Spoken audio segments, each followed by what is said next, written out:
What's up, everybody? That is right. We're back for the 2026 season.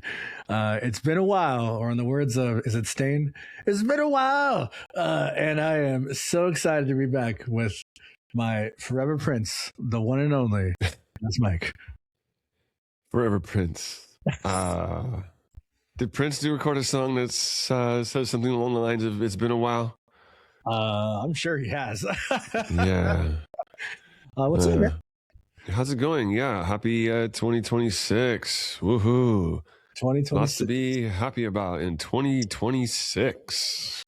Well, there is one thing to be happy about, and that's the fact that we're back together doing this. Because, look, I've got some people reaching out worried that we were done. Yeah, me too. And it's okay that sometimes you take a winter break. We're not the only radio, talk show, podcast show, whatever we are, that does that. So, people take winter breaks. It's a busy time of year, and we have to regroup and come anew and keep it fresh. Keep it fresh indeed. And if you just heard and just saw a quick little intro I've been working on, pretty fun, right? Yeah, it's great. I like it. You did that. Yeah. Just trying to make things a little more on brand here. But the thing is, some would say us not being on brand is on brand. That's pretty on brand for us. Yeah. Off brand is pretty on brand. Oh, but we're learning.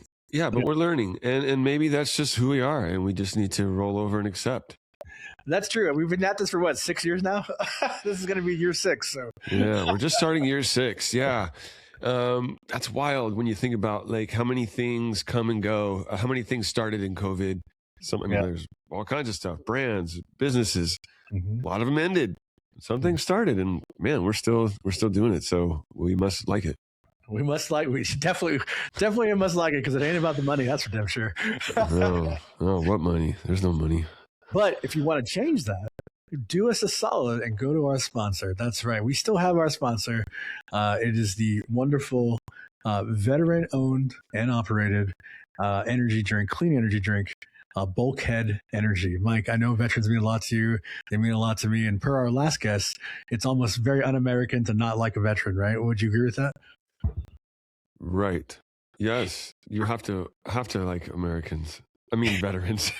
You don't have to like Americans. You like who you like. I don't know. As you can tell, Mike is getting back into the roots of this. So, on another topic, what was one of the great things that you? I'm not done with the commercial yet. Oh wait. Oh yeah, we're in a commercial. Sorry. God, this. So it's first day back. Yeah, hey, you love veterans, yes? Yes, I do. My parents are all veterans.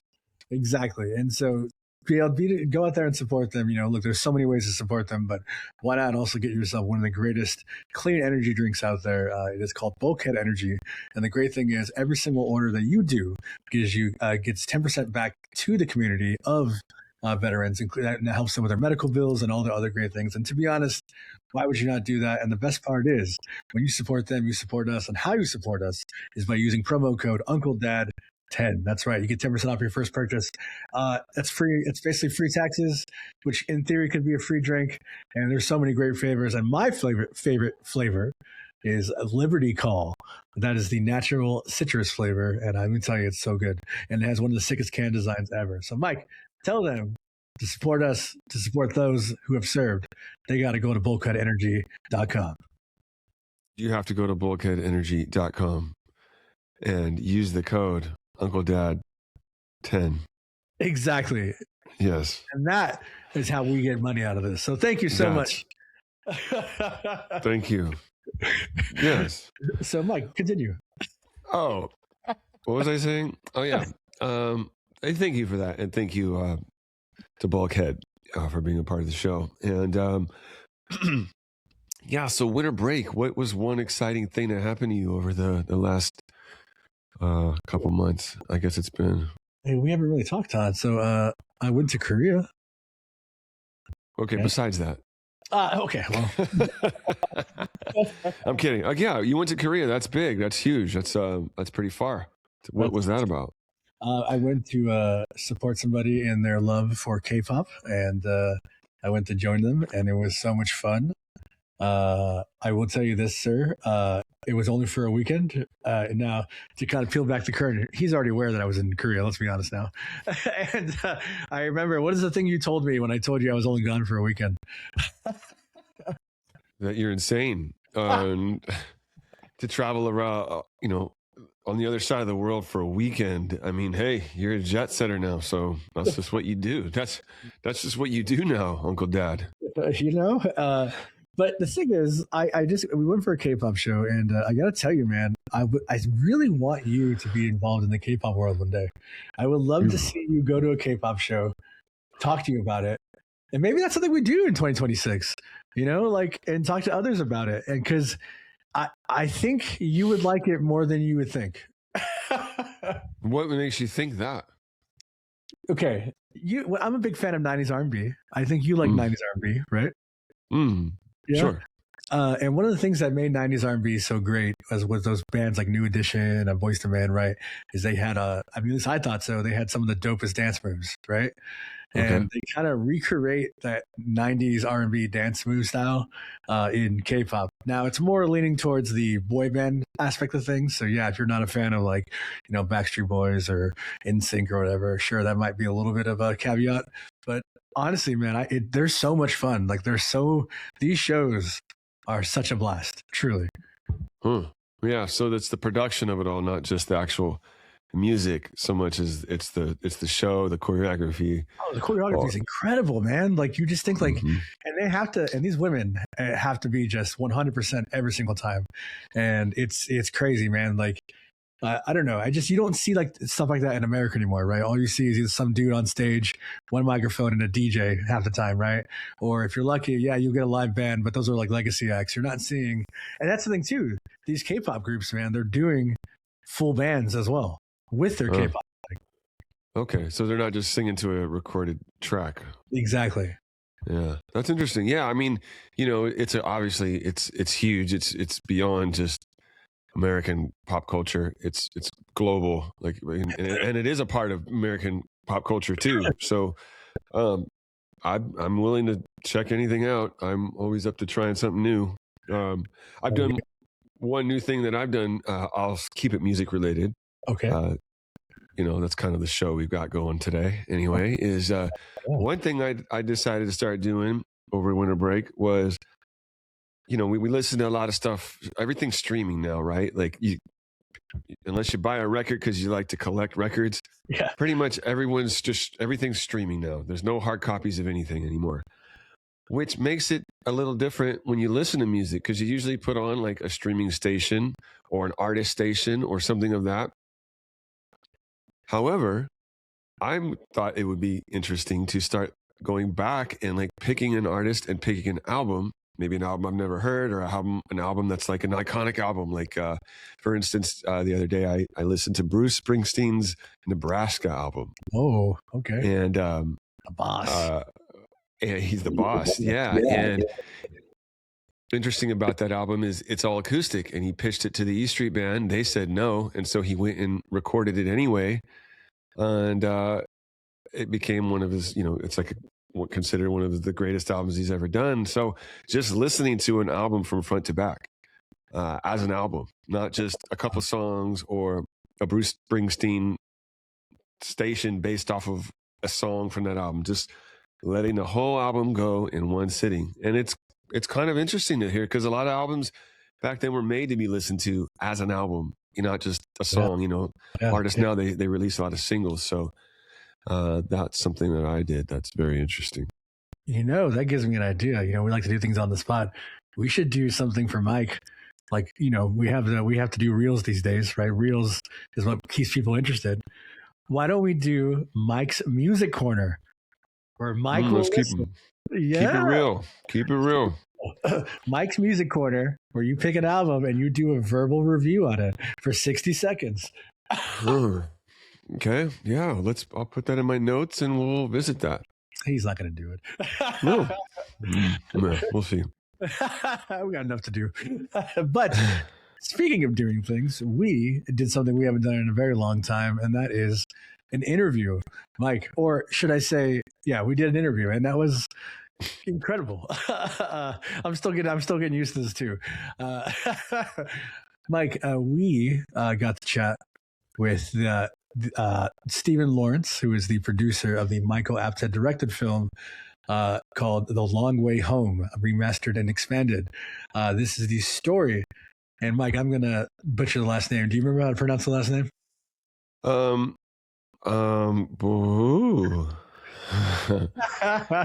No, but I think all the fans love it when you butcher the last name. I think that's part of why half the audience tunes in. I think it's one of your things, man. So just go ahead and let it roll. All right. Well, it is about the story of Soviet underground rock legend Boris Grebenshchikov. Grebenshchikov. Yeah. I'm sorry. It'll be cleared up here in the interview, I think. I think so. I think you're right. Yeah, so it's a movie about this legendary. He's one of the greatest songwriters of the Soviet underground era of music, and it is really exciting to kind of revisit this film that came out originally back in 1989, and it's being re-released as kind of like a, what would you call it, Mike? Like a reboot sequel, I guess, kind of, right? No, I would call it a remastered anniversary release or something. Oh, okay. Yeah, that's a better idea, right? Like special content. Yeah. With additional footage, which you'll hear in the interview, is it's actually very interesting. And just to say this before we get into the interview here, like, you and I knew nothing about this. No. I started watching it and I was like, I don't know if this is going to be interesting to me. And it actually turned out to be very interesting, like super interesting, like historically, musically. We love music, and it ties into what's happening in today's world as well. Oh, absolutely, absolutely, and it's not only is it to celebrate Boris Grebenshchikov, but it's also to celebrate the legacy of the late filmmaker Michael Apted. Michael Apted left this world in 2021, and he never got to kind of do the sequel. So it was really nice to see Stephen, who was also the original producer of the original 1989 movie, kind of commemorate his friend and kind of finish what they started together. So I thought that was really sweet. But I do got to read this because it's part of the thing. So Mike, sit back and relax and let me do my thing here. The Long Way Home is a revealing rock-licking portrait of the Soviet underground legend Boris Grebenshikov, who became the first to record in the West during the early optimistic days of Glasnost, not quite believing he would collaborate with Dave Stewart, Annie Lennox, Chrissie Hynde, and Ray Coover. It was released to critical acclaim after its broadcast in the UK and premiere at Sundance. It has largely disappeared in the past 30 years. By 1988, it was Michael Apted became a hot director, and actually that blew my mind too. This guy directed Coal Miner's Daughter, Gorillas in the Mist, which are arguably legendary films in the world of film. And he also created a bunch of other nonfiction stuff, such as Up Series and Bring on the Night. Long Way Home, remastered and expanded, will now have second life in this newly remastered edition. In addition, together with Suzanne Rostock, the original film's editor, he has created an epilogue that is truly charting the entire fate of Grebenshchikov's following the release of the U.S. album Radio Silence. And there's more stuff that you're going to check out. So please go check it out. And the great thing about this is when this comes out, if you are in New York and you are part of our New York audience, I'll have the link in our description. Go ahead and click that link. You can actually buy tickets to go see the New York premiere at the MOMA International Festival of Film Preservation. There you go. Great job. Great job. Something like that. Yeah. I tried. But yeah, Mike, we'll kick it over to the interview. But before we do, I invite viewers to check out the trailer, which you'll see right here. Get yourself immersed in the experience, and welcome back, Mike. Welcome back. And here we go. Here we go. I'm gonna tell you the story about Boris, whether you like it or not. All about the land of the USSR. It's the land that he's forgot.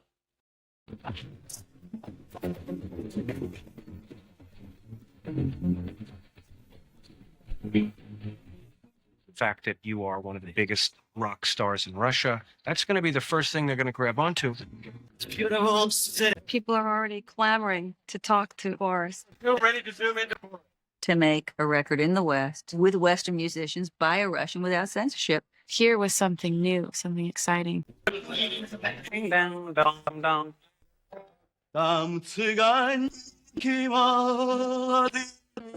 I know Boris is searching all his life something interesting, something not ordinary.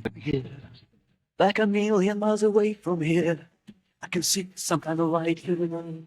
Spirits outside. The songs are not working for Boris. No one really understands what he wants exactly.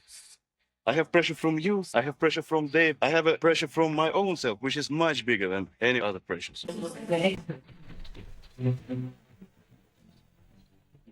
I think no matter where Boris travels now, he's already made the longest journey. It's the best Grebenshchikov concert I've ever seen. We found something that nobody ever had found before. Этот поезд в огне, и там не на что больше жаль. Этот поезд в огне. I could never have predicted that I will still be alive at 71. After criticizing the Ukraine invasion, his music was blacklisted. Most probably I will wind up in jail for speaking out against the war. I don't think the need to rebel will ever go away.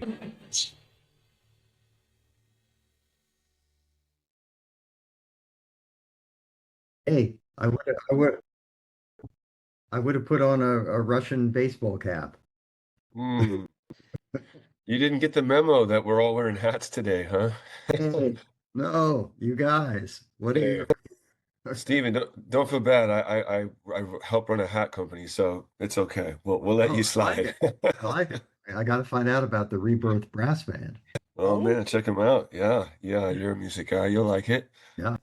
So, what a great way to start this off. So, I'm Uncle Dad, and with me, as always, is the ever so handsome Just Mike. But we have a very special guest that you just heard and who you can see here. Steven, I'm gonna butcher the last name because I'm terrible with last names. But can you just do me a solid here? Yeah. How do you pronounce Boris's last name? Grebenshchikov. Grebenshchikov.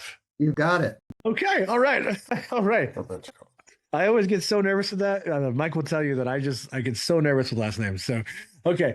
You did this. You can also call him BG because that's what his fans call him. Just his initials, BG. Oh, Mike, you should have told me that. I know you're a big fan. BG. I mean, we could have more time to interview instead of trying to pronounce the name. Right, exactly. It's not. Steven, we're talking about your, I guess what would you call it, a re-release of The Long Way Home, and originally was released in 1988 or 89? 89. 89. And it's been, what is that, like, how many years is that, Mike? You should know. Too many. 37. And so with that being said, it's coming out again, and it's kind of exciting because you got to direct the epilogue to this film, but you also originally produced this film, correct? Yes. So yes. What is that during during the original production and then coming back to doing the epilogue? Well, it's gratifying and it's also sad. The reason it's sad is that the film's director was Michael Apted, and Michael was a brilliant filmmaker. For your viewers who may not be familiar with his work, he made many great movies: Coal Miner's Daughter, Gorillas in the Mist, Gorky Park, Thunderheart. But he also made a lot of documentaries. He loved documentaries. He bounced back and forth between documentary work and movies. And unfortunately, he passed in 2021. We had hoped to make a sequel film. In fact, we tried to raise money to do that around 2010, and it didn't happen. So I got to produce the film. I initiated the Long Way Home project. That's a separate story. And the epilogue I co-directed with Suzanne Rostock, who was the editor of the original film and is a brilliant filmmaker. So we were reunited with Boris again after 37 years. So the filming of the epilogue took place in 2025 and brings his story up to date, which I think is important. Yeah, absolutely. And did you feel that, kind of co-directing it and, originally producing, did it ever feel daunting to you, or did it feel like it was too much to take on, or did you feel the pressure of like having to kind of tell the second story that somebody else couldn't tell?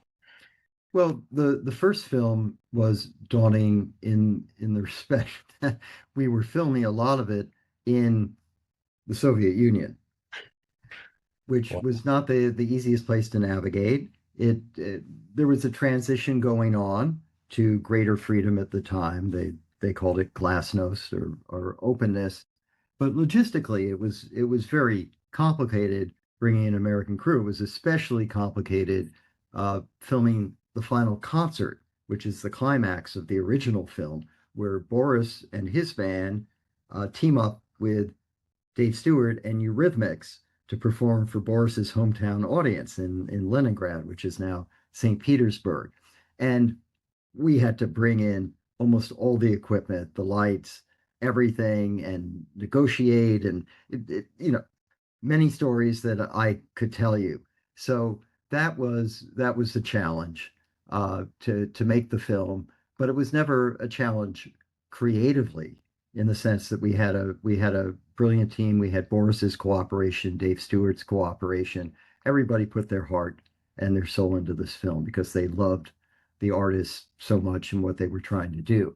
The epilogue, um, it was not the same kind of challenge. Boris agreed to participate after all these years, which was very cool and very gratifying. And I think the main challenge of the epilogue is that we're trying to tell the story of what happened to him since 1989, since Radio Silence, his American album, was released. And we couldn't take a long time to do that. So we have a 14-minute epilogue that tries to give viewers the main points so they can appreciate what Boris took away from that life-changing experience and how he's evolved as an artist. And he is one of the great singer-songwriters of the last 50 years. Most Americans don't know him, but the re-release of The Long Way Home expanded, remastered and expanded will give viewers an opportunity to learn about him. that's incredible, Mike. Yeah, yeah. I was going to say that the epilogue to me was, I mean, I like most Americans that you mentioned, I'm not aware of him or his music, but that was the epilogue was to me the most fascinating part. And just to see him, from this very short period of time, and then boom, all of a sudden, here he is, and how he looks now, and he still sounds incredible. He has an incredible voice. Um, I mean, and I just imagine as an artist, coming from a place where you're not really allowed to speak out and have free speech and expression. It almost kind of is what's happening sort of in the States here. And it's a scary thing. So like in a place like that, how important is it, do you feel like, for artists to have the outlet to do that? It's as important as it was back then. I think in some ways it's more important now. Artists have an opportunity through social media, which Boris embraces, to get their message out. And I think it's easier in some ways for an artist to be direct about what they believe in and rally their fans behind causes. Boris isn't per se a political artist, but he is an artist of conscience. And so he spoke out against the invasion of Ukraine as soon as it happened, regardless of what the cost was for him as a person. And the cost was that he had to leave Russia. He had to go into exile for his own safety. The alternative was to be arrested and probably to spend many years in jail, which, quite honestly, at his age would be a death sentence. So, Wow. the epilogue isn't about his political stance, but it's it's an attempt to appreciate what he's done, how he's evolved as an artist, and what that experience of making Radio Silence, his American album, uh, gave him. And it gave him a lot, and he brought it back home to Russia, and it helped transform his work, and it led to kind of a renaissance of him as an artist. And that's part of the epilogue that I hope people will get to see. Yeah, and it's talking about the epilogue and the re-release. Originally, it was only on VHS, correct? Well, it was shot on film, but it was released for TV. So TV. there was a release in the UK, there was a release in the US. It played at one of the early Sundance Film Festivals. It played at a few other film festivals. In 1991, VHS release. After that, nada. So, Nothing. Oh. so anyone who saw The Long Way Home in the past 35 years uh, was watching a VHS tape, and you guys can probably imagine, or you know what that looks like on a 4K screen. Looks like shit. Yeah, for sure. It's very low resolution. So what I really loved about the original documentary and seeing it in 4K, it's I was telling Mike that it feels like very few documentaries have achieved this where you feel like you're like a fly on the wall, Yeah. or like feel like you're peering in a window, if you will. And the Right. whole time I felt like I was genuinely in there with them the whole time. And seeing that in 4K, I mean, I can only imagine what it looked like back then, obviously, but seeing it in 4K now, it feels so immersive. And I never really, I think only one other time I might have gotten that feeling before in another documentary, but it was so fascinating to get that.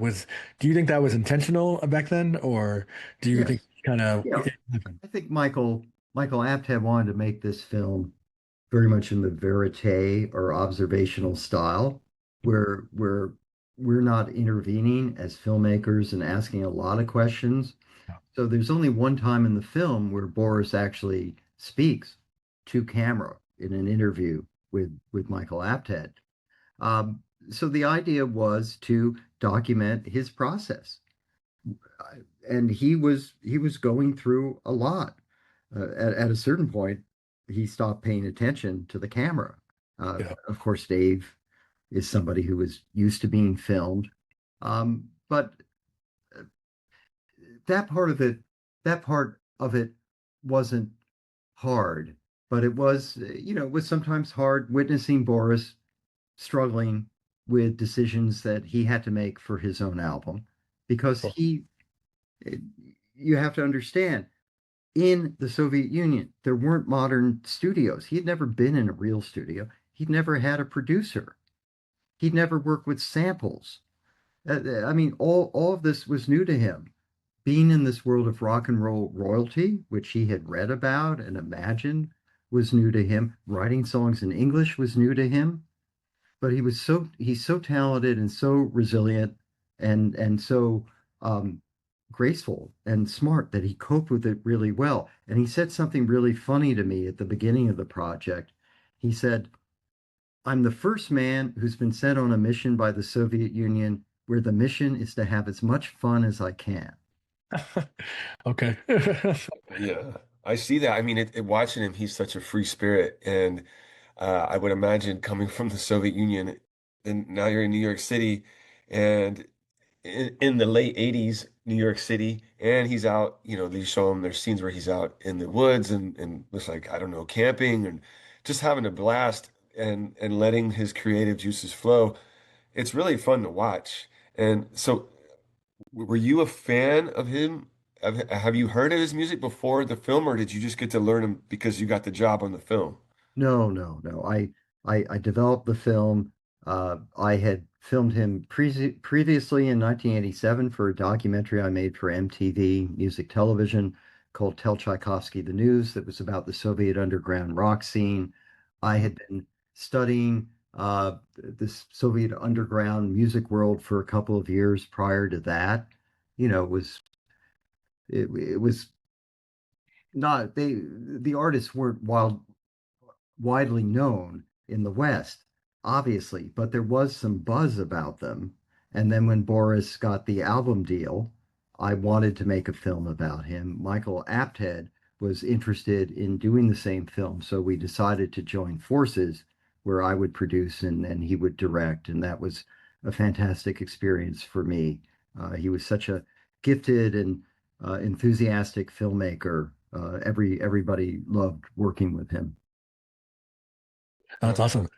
Well, we do got to wrap up here a little bit, but before we wrap up, can you tell us where our audience can learn more about the film, where it's going to be playing? I know there is something happening on the January 28th, and this will come out before then. Right. I talked about that. Yeah, the remastered and expanded film is premiering at the Museum of Modern Art in New York City, January 28th and 29th. After that, we will have some screenings coming up in New York, Los Angeles, maybe other places, but I don't have the specific dates yet. And we hope to have a digital release sometime this spring or summer on demand. So it would be available really to anyone who can rent or download a film. And we will announce those details through our website, thelongwayhomefilm.com. And then we have social channels, Facebook and Insta, Long Way Home Doc. So people, the Long Way Home Doc, people can find us there. So please follow us. We'll have some clips to post. And I also wanted to mention Boris just dropped a new album, Strange Things, came out last week. Wonderful album available through Bandcamp. So he's still a vital artist, touring the world, raising the spirits of everyone who gets to see him, particularly all those Russian exiles and expatriates, who have left their country and can't go back. He's one of the important voices for them, and he's an uplifting voice for all of us because he just makes beautiful music. And at any time right now, we need that always. So that's so amazing. So yes, please go check all that out. Thank you so much, Stephen. It was truly a pleasure talking to you. And if we get to talk again next time, we'll make sure we wear the hats. Yeah. Send the hats. I'll give you the address. Okay. Please do. Right on. Okay, Stephen. Thank you. Okay. Bye-bye. Wow. What an amazing interview. Mike, you're so good at your interviewing skills. Yeah. I really got in there this time.